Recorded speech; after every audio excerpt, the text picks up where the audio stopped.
ঠাকুরগাঁয়ে দলিত ও হরিজন সম্প্রদায়ের কয়েক দশকের পুরনো একটি কবরস্থান দখলের অভিযোগ উঠেছে।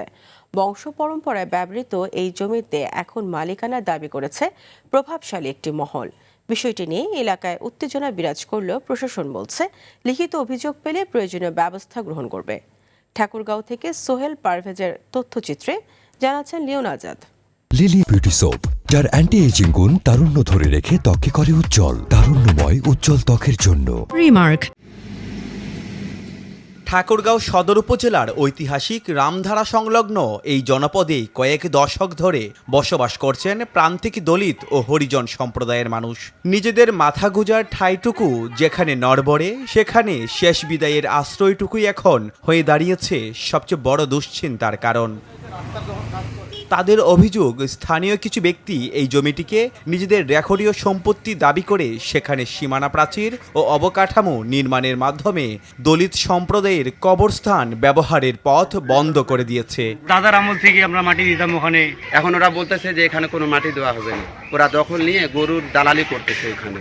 এখন আমরা লেমর চেয়ারম্যানকে বলছি যে আমাদেরকে জায়গা দেন, আমরা মৃত্যু মরলে আমরা মাটি দিব। আমাদের গোরস্থান বাড়িটা আমাদেরকে ফিরে দেওয়া হোক। তবে দখলদার হিসেবে অভিযুক্ত পক্ষটি বলছে ভিন্ন কথা।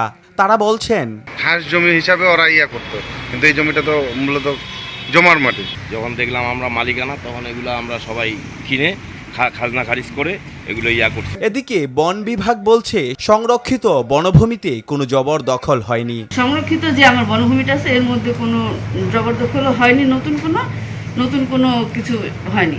বনভূমির মধ্যে কোনো গোরস্থান নেই।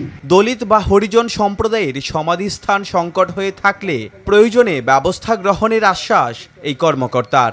তাদের সমাধি স্থান যদি সংকট হয়ে থাকে, তাহলে ওনারা যদি আমাদের সহযোগিতা চান, তাহলে আশেপাশে কোথাও যদি আমরা খাস জায়গা পেয়ে থাকি, তাহলে আমরা ব্যবস্থা করব। প্রান্তিক মানুষের অধিকার রক্ষা আর দীর্ঘদিনের ঐতিহ্যের এই জায়গার মালিকানা নিয়ে সৃষ্ট জটিলতা নিরসনে দ্রুত সরকারের হস্তক্ষেপ চান স্থানীয় সচেতন মহল। লিওন আজাদ, RTV।